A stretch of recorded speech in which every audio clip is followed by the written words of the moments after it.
Um mercado que apresentou mais de 20% de crescimento no ano de 2020, em meio a uma grande recessão, é o motivo de discussões em relação a muitos problemas e oportunidades atuais.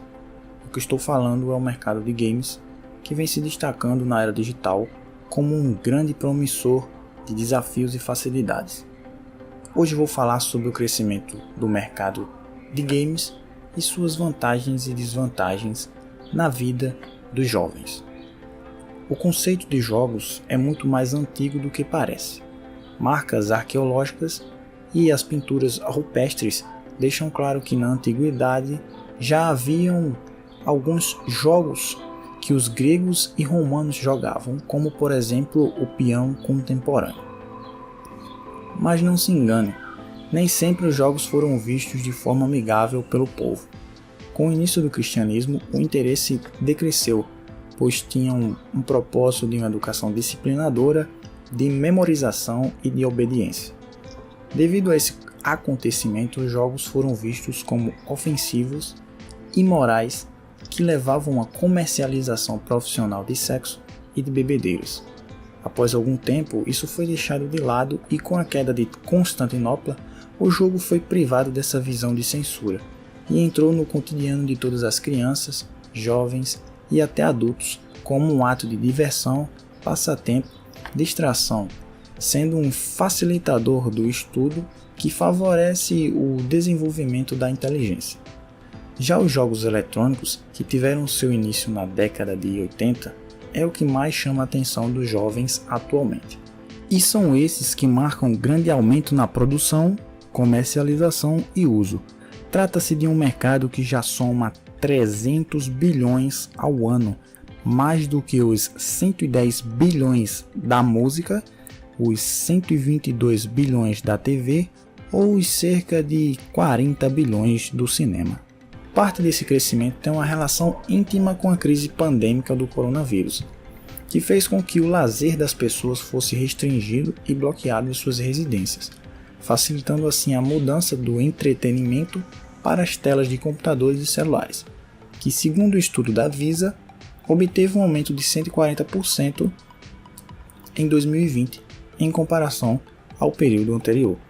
Contudo, será que esse crescimento pode resultar em alguns prejuízos aos usuários ao longo prazo? Um estudo publicado pelo jornal Neurology Now, comandada pelo Dr. David Greenfield, fundador do Centro de Vício em Tecnologia da Internet e professor assistente da University of Connecticut School of Medicine, descobriu que os games podem fazer com que os usuários fiquem viciados, tenham menos atividades sociais e seu desenvolvimento seja comprometido.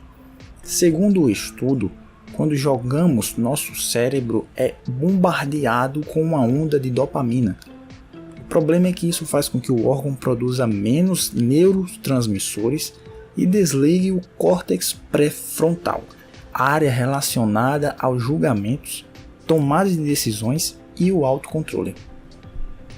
Como esta região do cérebro só está plenamente desenvolvida após os 25 anos de idade, isso explicaria por que os adolescentes estão mais suscetíveis a encarar várias horas de jogatina, ignorando tarefas mais importantes como comer ou dormir. E sem a maturidade necessária, eles preferem passar mais horas jogando do que estudando, por exemplo.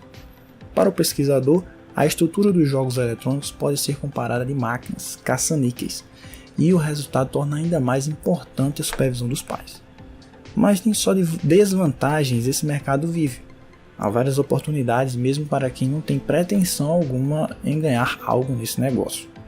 Uma delas é a profissionalização dos seus usuários.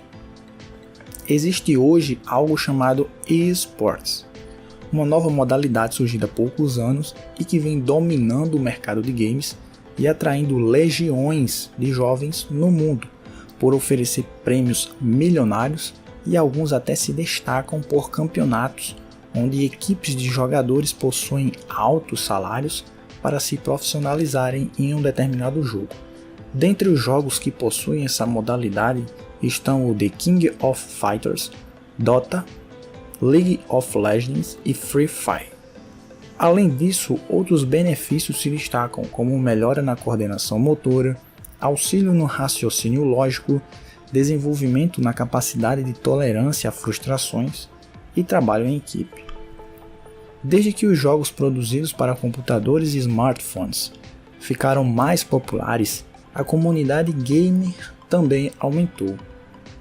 Ainda que exista uma quantidade razoável de jogadores que preferem jogar por meio de consoles como Xbox, PlayStation, Nintendo e outros, ter acesso a eles ainda não é tão simples e necessário quanto ter em mãos um computador ou notebook ou até um smartphone. Para além da ferramenta ser mais acessível em geral, os jogos voltados a essas plataformas costumam também ser mais baratos ou até gratuitos.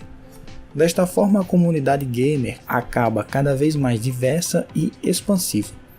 De acordo com a desenvolvedora de games Ethermax, houve um crescimento de 120% em usuários ativos diários para jogos de smartphone, ou seja, um valor acima do estimado.